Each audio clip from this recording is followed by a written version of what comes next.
ժամանակի համար, ուրեմն առաջին հարցը քվեարկությունից ընդամենը մի քանի օր առաջ։ Ինչու է կարծում, որ անորոշ ընտրողը պետք է ընտրի Հայաստան դաշինքը եւ ոչ թե որևէ այլ ինտիմատիր ուժի, ավելի ճիշտ ինչու Փաշինյանից եւ նախկին իշխանություններից միաժամանակ դժկող ընտրողը պետք է վստահի հենց ցես։ Շնորհակալություն այս հարցազրույցի առիթ ընձեռնելու համար։ Նախ ինչու պիտի ընտրողը ընտրի Հայաստան դաշինքի։ Ընտրությունները պատկերացրեք մի մեծ մրցույթ է աշխատանքի համար։ Եվ երբ աշխատանքի տեխնացուները գալիս են հարցազրույցի, դու ինչին ես նայում որպես գործատու։ Չէ, ժողովուրդը գործատուն է,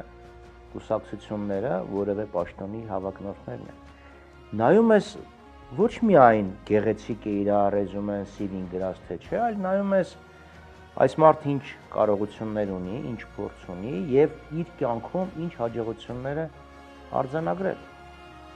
Հիմա համեմատենք Հայաստան դաշինքում ընդգրկված ուժերին երկրի մյուս տեխնացուների հետ։ Վերցնենք 98 թվականից 2008 թվականը, երբ Ռոբերտ Քոչյանը նախագահ էր, Դաշնակցությունը 99 թվականից սկսած կոալիցիոն կառավարության անդամ էր։ Դա նախ եւ առաջ սահմաններին ամենախաղաղ ժամանակն էր։ Մենք երբեք չենք ունեցել զոհ, համեմատեք մեր ունեցած զոհերը Արցախում եւ սահմաններում 98-ից 2008 թվականի սկիզբ եւ համեմատեք Փաշինյանը 2018-ից մինչեւ այսօր։ Միայն իրոք պատերազմների ընթացքում շուրջ 5000 մարդ է զոհվել, 44 օրյա պատերազմը, Ջերմուկում ուրեմն ադրբեջանական հարձակումը եւ 23 թվականի սեպտեմբերին, երբ Ադրբեջանը հարձակվեց Արցախի վրա։ Դրանից բացի մենք ունեինք տնտեսական ամենամեծ աճը, տարեկան ուրեմն միջին աճը 10%-ից ավելի էր եւ համաշխարհային բանկը Հայաստանը կոչեց Կովկասյան վագր, որովհետեւ այն ժամանակ երևի կհիշեք հարավարևելյան երկրները, Ասիայի երկրները, Սինգապուր, Հոնգ-Կոնգ, Մալազիա, Թայլանդ, չէ, իրանք կոչում էին ասիական վագրեր, այսինքն մենք ունեցանք ամենամեծ կայուն աճը եւ դրա համար արժանացանք այդ կոչումին։ Երկրում բացվեցին գործարաններ, կառուցվեցին ճանապարհներ, արտասահմանյան կապիտալը եկավ Հայաստան, այսինքն այնպիսի մեծ անուններ, ինչպիսիք էին օրինակ Pernod Ricard, Marriott, British Airways, այդ ժամանակ եկա։ Եվ Արցախյան հարցը, լավագույն տարբերակները, որոնք միջնորդները առաջարկել էին Արցախյան հակամարտության կարգավորման համար, Key West-ը, հետո արդեն Մադրիդյան սկզբունքների նախնական տարբերակ, իրանք լավագույնն էին, որ երբևիցե առաջարկվել էր, այսինքն ի տարբերություն մնացած հավակնորդների, մենք ամենամեծ դրական պատմություն ունեցող թիմն ենք։ Բացի այդ, փորձառությունը, այսինքն նախագահ Քոչարյան, որը 10 տարի եղել է Հայաստանի Հանրապետության նախագահ, Արցախի Հանրապետության առաջին նախագահն է եղել եւ Հայ-Հեղափոխական Դաշնակցությունը, հայ իրականության մեջ ամենաերկար քաղաքական պատմություն ունեցող թիմը, ամենաշատ արժանինքներ ունեցող թիմը, պետություն կերտած, անկախություն կերտած քաղաքական կուսակցությունը, որը ունի ամուր կառույց, այսինքն ինստիտուցիոնալ կառույց է, ի տարբերություն մյուս կառույցների, որոնք կարող են ստեղծվել ընտրությունների համար, կամ օրինակ միայն մի անձի շուրջ։ Հիմա պատկերացրեք, Նիկոլ Փաշինյանը վաղը ասե ես հոգնել եմ եւ ես գնում եմ։ Քաղաքացիական պայմանագիր կուսակցություն կմնա։ Իհարկե չի մնա։ Ինչպես իրենց կուսակցության անդամներից մեկն էր ասել,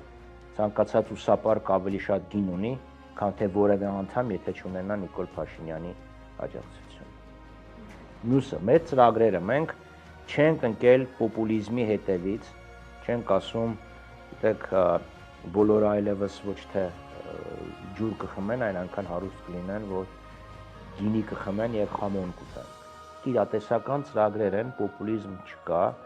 եւ միևնույն ժամանակ շատ հավակնոտ են որոնք ջանք են պահանջում, բայց ջանքը կբերի արդյունքի։ Եվ մեր քաղաքական ծրագիրը, այս ընտրությունները իրենք հասարակ ընտրություններ չեն։ Լավ, այսքան լիբերալ դեմոկրատները կլինեն, քրիստոնյա դեմոկրատները, թե սոցիալ-դեմոկրատները։ Սա պետության ապագայի եւ ազգի ապագայի խնդիր է։ Այսինքն մենք ուզում ենք, որ Հայաստանը լինի բոլոր հայերի հայրենիքը, թե չէ, թե Նիկոլ Փաշինյանն ասում է վերջ, միայն այս մի քանի մարդն են, այսքանես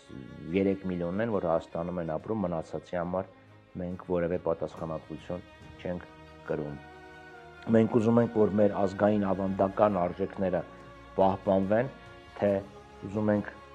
ինչ որ անհասկանալի մսային կերտվածք, որը զուրկ է պատմությունից, զուրկ է իդեալներից, զուրկ է ազգային ինքնությունից։ Մենք ուզում ենք երկիր, որը լինի հպարտ, որը հարգանքի արժանի լինի, թե լինի մի երկիր, որի վրա Ալիևը եւ Էրդողանը մատ տան եւ վիրավորական խոսեն։ Մենք ուզում ենք ինքնուրույն պետություն, թե մենք ուզում ենք մի փոքրիկ թենիսի գնդակ, որով մեծ երկրները իրենց աշխարհաքաղաքական խաղերներ խաղան։ Շատ երիտասարդներ երբեք չեն ապրել նախագահ Ռոբերտ Քոչարյանի իշխանությունների ժամանակ։ Ինչ ուղերձ ունեք իրենց համար, երիտասարդների։ Կարծում առաջի հարցում ես պատասխանեցի։ Սա ուրեմն խորհրդանական ընտրություններ են։ Հայաստան դաշինքը երկու քաղաքական ուժերի միություն է։ Նախագահ Քոչարյանը, ով Արցախյան պատերազմի ամենածանր օրերին կարողացավ պետականակերտման աշխատանքները շարունակել եւ Հայաստանում վերջ-վերջով դեպ պատերազմը նոր էր վերջացել, հետպատերազմյան ավերակներ, արդյունաբերություն չկար, ծառայություններ չկար եւ կարողացավ ստեղծել մի մեծ նորմալ պետություն, կայուն պետություն, հպարտ պետություն, որ Թուրքիայի նախագահան կարող էր նամակ գրել եւ ինչ-որ բան խնդրել։ Հիմա մենք ինչ ունենք, որևէ բան չունենք, ապագա չունենք։ Նիկոլ Փաշինյանի, երբ եկավ Նիկոլ Փաշինյանի իշխանության, շատ երիտասարդներ էին իրան աջակցում, եւ այն երիտասարդները, ովքեր Նիկոլ Փաշինյանին էին աջակցում, շատերը զոհվեցին պատերազմի ժամանակ։ Մենք ասում ենք պետք է լինի հզոր երկիր, հզոր բանակ, որպեսզի մենք չունենանք զոհեր, չունենանք կորուստներ։ Նիկոլ Փաշինյանը ասում է, չէ, բանակը չպետք է լինի մեր անվտանգության առաջի երաշխավորը, զոհեր չունենանք։ Ամբողջ համաշխարհային պատմությունը ցույց է տալիս, միայն հզոր բանակն է կարող ապահովել քո անվտանգությունը։ Ինչքան բանակը հզոր, այնքան զոհերի թիվը ավելի փոքր։ Այնպես որ ես կոչ եմ անում մեր երիտասարդներին չտրվել ես նիկոլականների սադրանքներին, ես հասկանում եմ, որ իրանք TikTok-ում եւ մնացած տեղերը բավականին ակտիվ քարոզչություն են վարում, ուղղակի նայենք իրականությանը։ Իրանք կարող են իհարկե նիկոլականները կեղծել պատմությունը, բայց իրականությունը որ կեղծել չեն կարող, չէ՞։ Նույն երիտասարդների համար օրինակ կրթությունը անհասանելի հաճույք է, ճոխություն է։ Մենք ասում ենք անվճար բարձրագույն կրթություն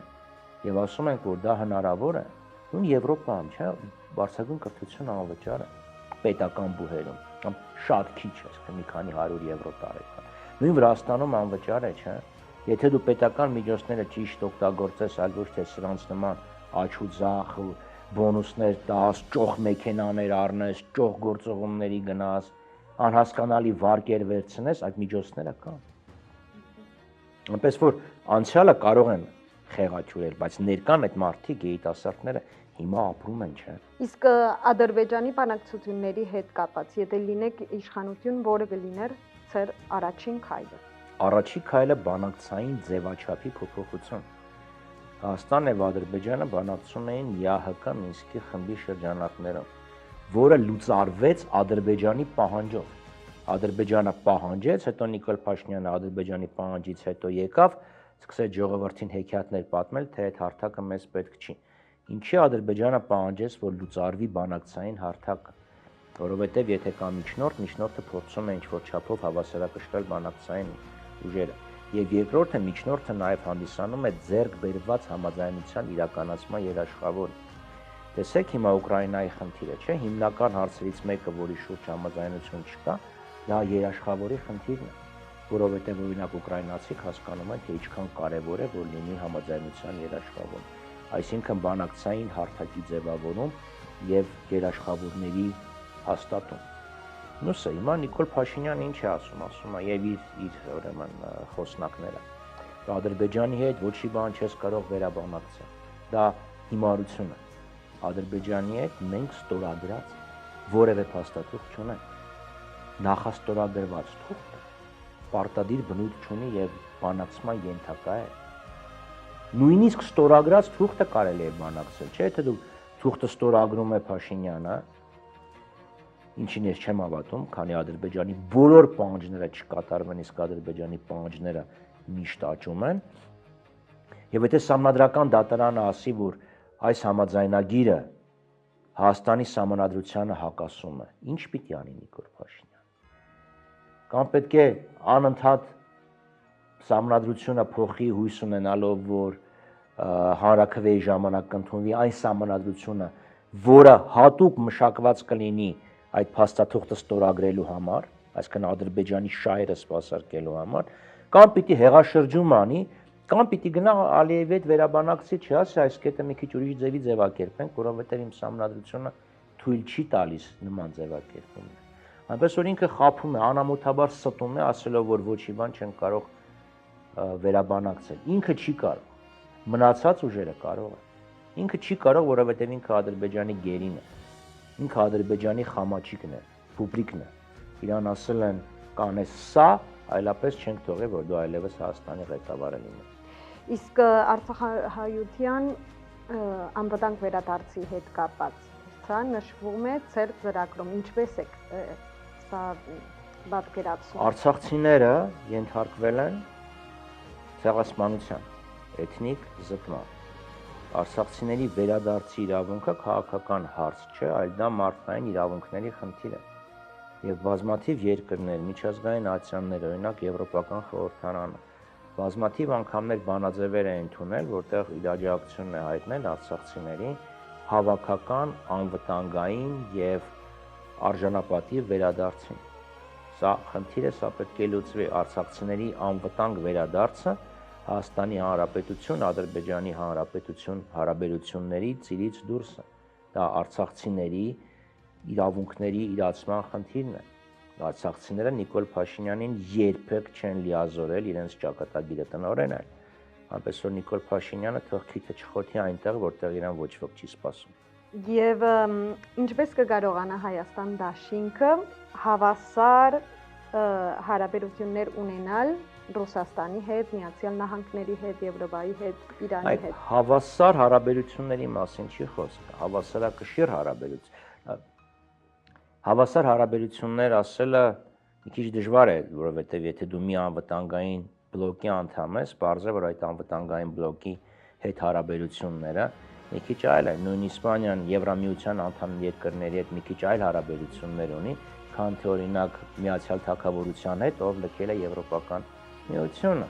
չէ՞, կամ ՆԱՏՕ անդամ երկրների հետ մի քիչ այլ հարաբերություններ ունի, կամ թե ասենք թե Շվեյցարիայի հետ, ով ՆԱՏՕ-ի անդամ պետություն չի։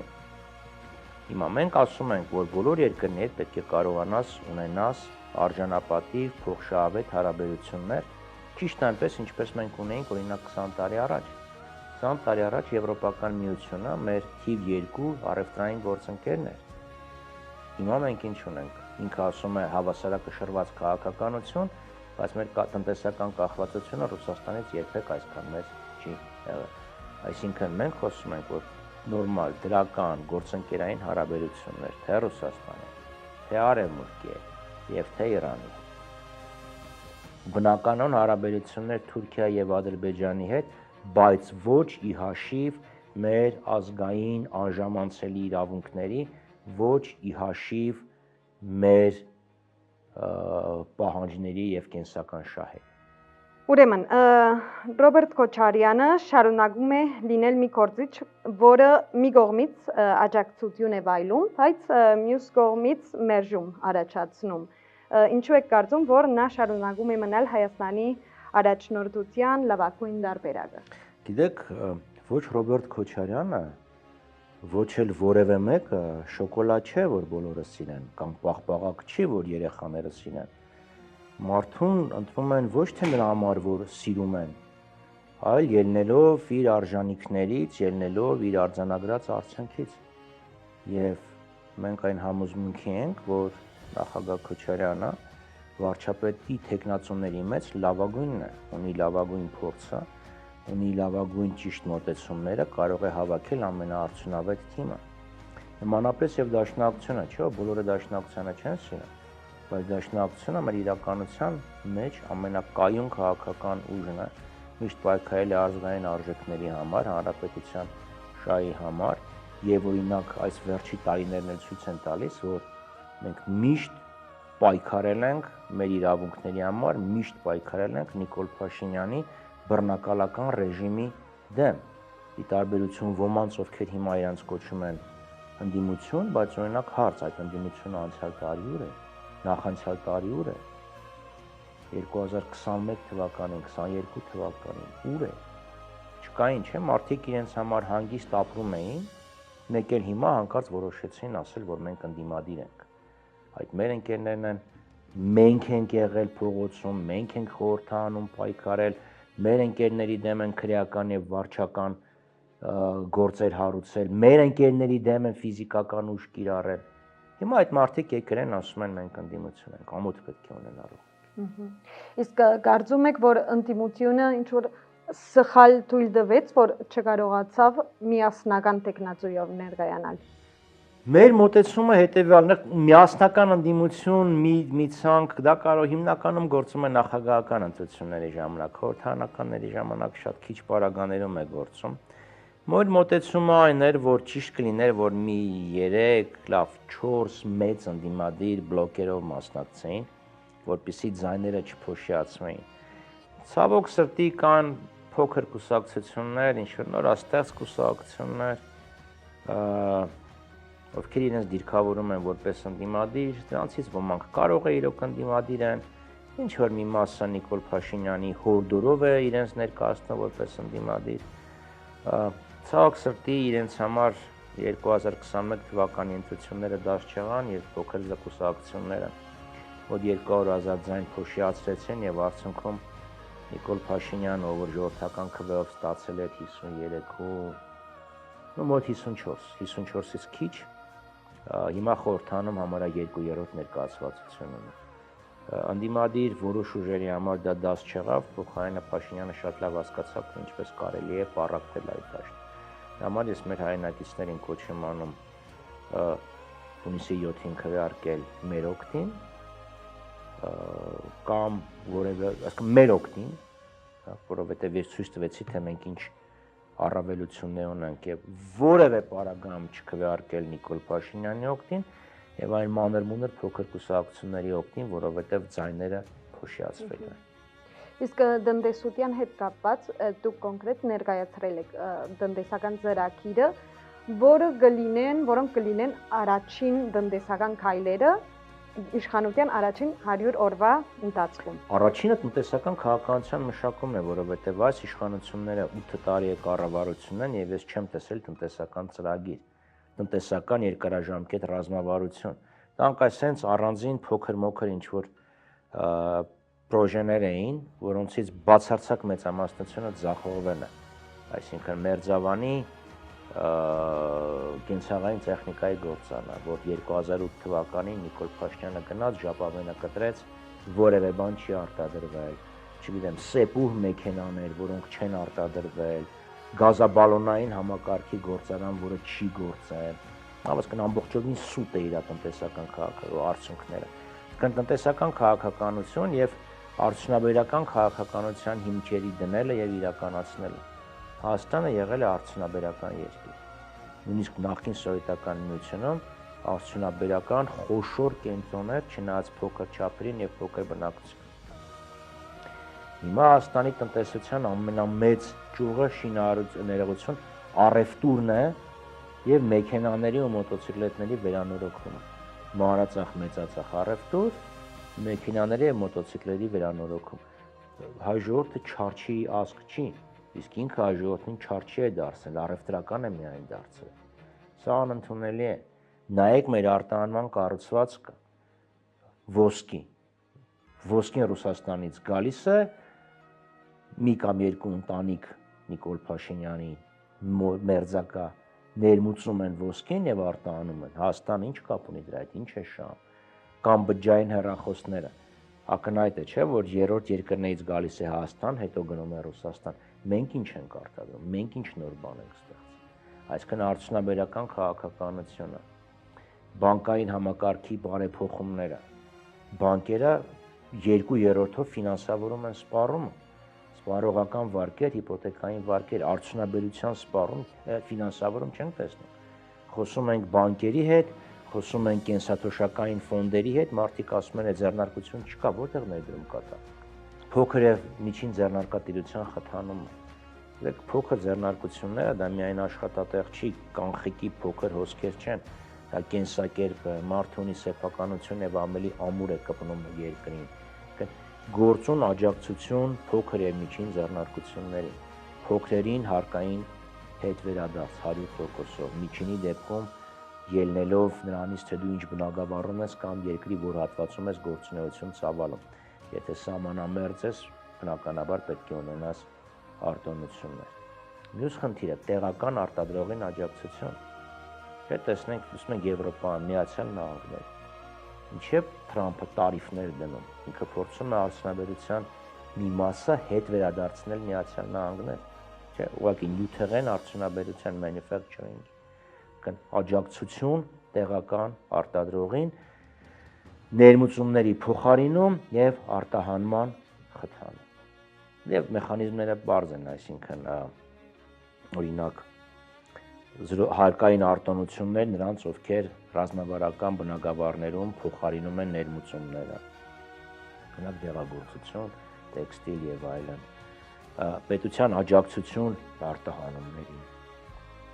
Սա է իրական։ Տեղական օրինակ մրցույթներում տեղական արտադրողին աջակցություն։ Հատկապես սա շատ կարևոր է աջակցությունը գյուղատնտեսական բնագավառում։ Օրինակ նայենք տնտեսական զարգացման եւ համագործակցության կազմակերպությունը OECD։ Օրինակ բոլորը գյուղատնտեսությունը սուբսիդավորում են, ամենաշատ սուբսիդավորողներից մեկը օրինակ Թուրքիան է։ Եթե հանկարծ ինչ-որ մի պահի Հայաստան-Թուրքիա սահմանները բացվեն եւ առևտրական հարաբերություններ հաստատվեն, Թուրքիան ակնհայտ է, չէ՞ որ թուրքական ապրանքը կհոսի դեպի Հայաստան եւ մենք մեր գյուղացիներին ուղղակի միայնակ կտվենք։ Իրենք նախ չափերն ավելի մեծ են եւ ստեղ մասշտաբի էֆեկտն է գործում, economy of scale, դրանից բացի նաեւ պետական սուբսիդիաներ։ Սա է մեր մոտեցումը։ Ուրեմն 5 տարի անց ինչպես կցանկանայիք, որ հայերը հիշեն այս ընտրությունները 2026-ին։ Վերածննդի սկիզբ։ Իսկ վերջին հարցը, ինչ թեր ունի Սփյուռքը ծեր ծրագրում։ Մենք միշտ ասել ենք, որ Հայաստանը պիտի լինի բոլոր հայերի հայրենիքը, ոչ միայն հայաստանցիների։ Յուրաքանչյուր սփյուռք հայ պետք է հասկանա, որ իր հետևում կանգնած է Հայաստանի Հանրապետությունը, որ ինքը Հայաստանի Հանրապետությունում ունի տուն եւ ինքը պետք է աջակցի իր տան զարգացմանը,